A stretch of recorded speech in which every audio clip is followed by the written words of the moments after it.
Негізгі матамызға выкриканы қойып қимастан бұрын матаны үнемдеу жолын көрсетейін.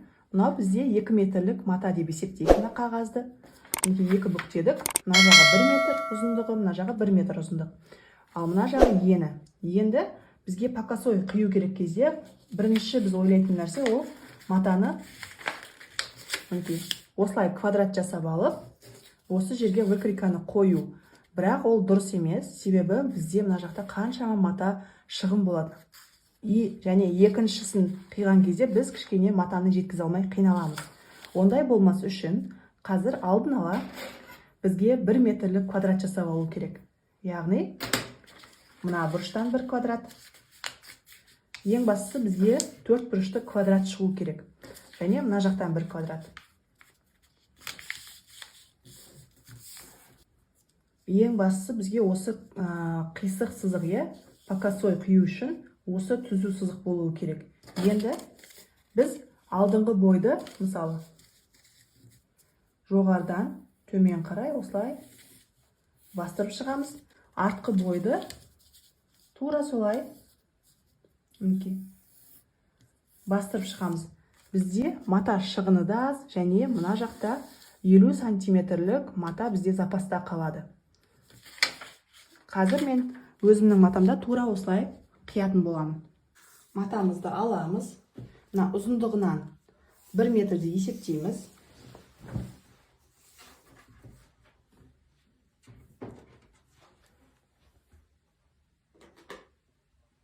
Белгі қалдырамыз кішкентай. Және мына жағынан да 1 метрді есептеп алайық.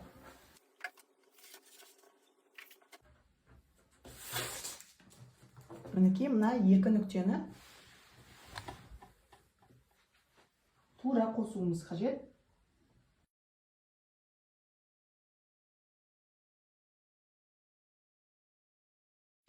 Мінекей менің белдемшем ұзын болды да, мына жақта жетпей қалды. Сол себепті де мен 15 жасаймын. 15 жеткілікті болады. 1/15, 1/15 болады. Квадрат жасаймын. Мына жерде ешқандай осындай бұрыш, складкалар, ирелеңдеу болмау керек. Осылай түзу жатқан күйінде мына жоғар жағын кішкене түйреп аламын. Матамыз жылжып кетпеу үшін.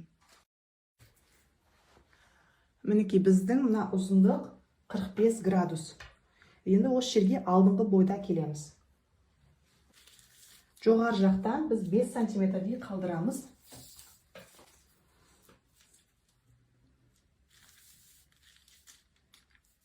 Мінекей осылай қалдырсақ жеткілікті. Инемен түйреп аламыз. Выкриканы бастырып шығамыз. Маған өзіме ұзын белдемшелер ұнайтын болғандықтан менде мында тағы да мата қалды. Соны қосып қиғым келіп тұр. Бұл жерде менде 6 сантиметр, яғни мен 90 емес 95 сантиметрлік белдемше тігіп, 1 сантиметрін тігіске қазір қосамын. Етегінен біз қазір негізі 1 сантиметр қосамыз, бірақ мен тағы да 5 сантиметр өзім белдемшемен қосқым келіп тұр. Сол себепті де 5 қосылған 1, 6 сантиметрді қазір сызып жатырмын. Жанынан 1 сантиметр.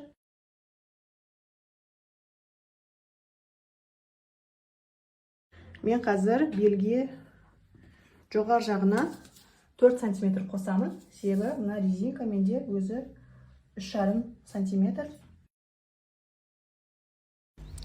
Енді белдемшеміздің артқы бойын тура жаңағы әдіспен қазір жанына 1 сантиметрден қосып қиып шығамыз. Енді келесі видеода белдемшені тігуді бастаймыз. 4-ші белдемшеміздің 2 бөлігі және беліне осындай резинка қоямыз. Ең бірінші жан тігісін тігеміз. Осы жолы ешқандай оверлок қолданбаймыз. Сол себепті де французский шов деген тігіспен сіздерді таныстырамын. Оны тігу үшін бізге матаның теріс жағы ішінде, әдеттегідей емес, оң жағы сыртында болады.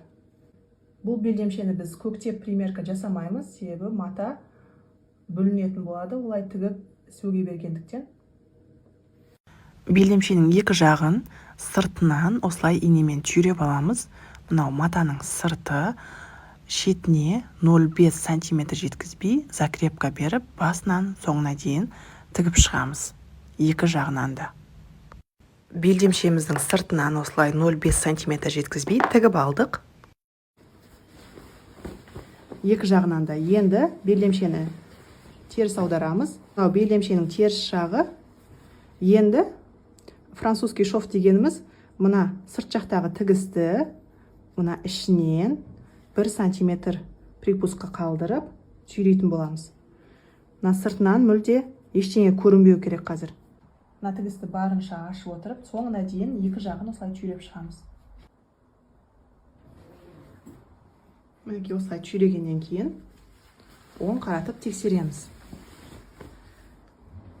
Мінекей мына припусктың бәрі осылай іште жатуы керек. Енді осылай 1 сантиметр жеткізбей тігіп шығамыз. Мына екінші жағында тура солай жасаймыз. Белдемшеміздің екі жаны французский шовпен тігілді. Тігісті артқы бөлікке қаратып үтіктедік. Сонда ішінен де ештеңе сетінемейді, өте сапалы өңделген тігіс пайда болады. Ал сыртынан осындай біркелкі түзу тігіс. Енді бізге белдігіне резинка тағуды және етегін өңдеу ғана қалды. Резинканы аламыз, өзіміздің өлшемімізге 1 сантиметр қосып, бір-біріне айқастырып, аралықты зигзагтап шығамыз. Яғни, осындай дөңгелек пайда болу керек. Зигзагты 2-3 мәрте жүргіземіз. Енді, мынау біздің беліміз. Мына зигзагталған жер артқы бөліктің ортасында тұрады. Біз алдында артқы бөлікті Z деп белгіледік, Сол артқы бөліктің дәл ортасын тауып аламыз. Сол үшін екіге бүктейміз.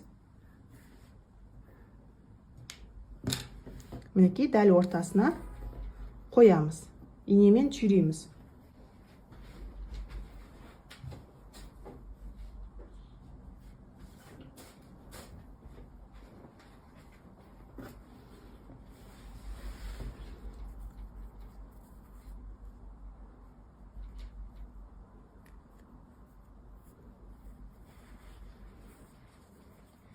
Және мына резинканы да 4-ке бүктейміз. Мынау бір жаны. Және мына екеуін қосып, мына бір бұрышын тауып аламыз. Және мына бұрышын. Алдыңғы бөліктің ортасын тауып аламыз. Ол үшін 2-ке бүктейміз. Осылай бүктесек те болады. Ең бастысы осылай бұрышын шығарсақ болды. Енді осы нүктелерді қосамыз. Мына бұрыш мынаған кіру керек.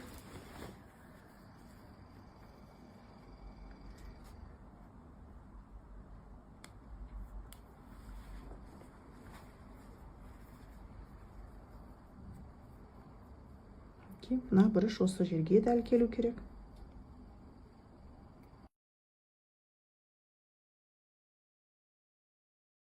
Мінекей осылай толықтай белдемшені айналдыра түйреп алғаннан кейін резинка белдемшенің ішінде жатады, ал біз сыртынан белдемшенің оң жағынан тігетін боламыз.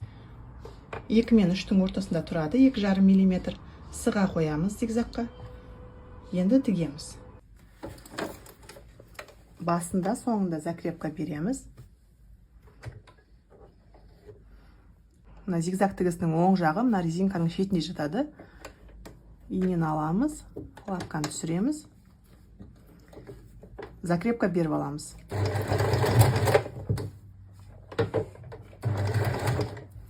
Енді резинканы тарта отырып, мата бүгіліп тігілмеу керек, жиырылып тігіліп қалмау керек. Осылай ашып, тартып отырып тігеміз.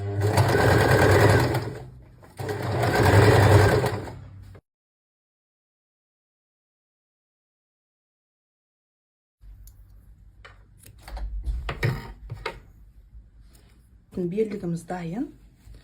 Осылай тұрады. Және бұны осылай ішке тек кигенде қайыра саламыз. Мына припуск жатқан жермен, мына жерді қазір инемен іліп алып қойсақ болады, екі жанын.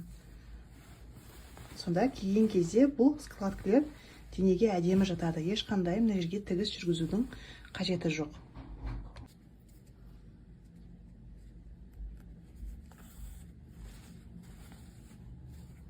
белді ішке қарай бүктеп, осы припускқа іліп тігіп аламыз.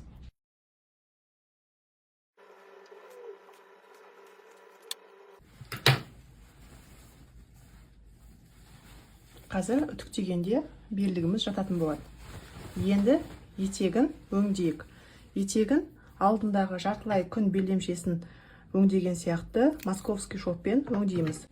Бірақ мына жерде шелк жібек матасы болғандықтан бұл үтіктеуге қатты келмейді. Сол себепті де мен бірден тіге беретін боламын. Қазір 0,5 сантиметр жеткізбей осы шетінен тігіп отыратын боламын.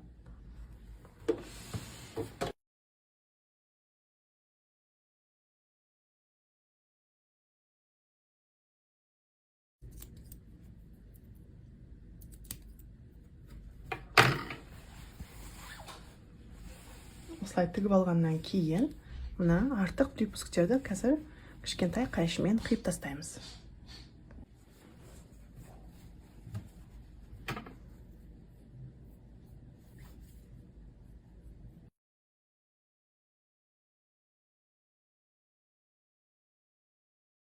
Бірінші тігісті осылай тігіп қиып алғаннан кейін, тағы бір бүктеп, бағанағы бірінші тігістің үстінен тағы тігіс жүргіземіз.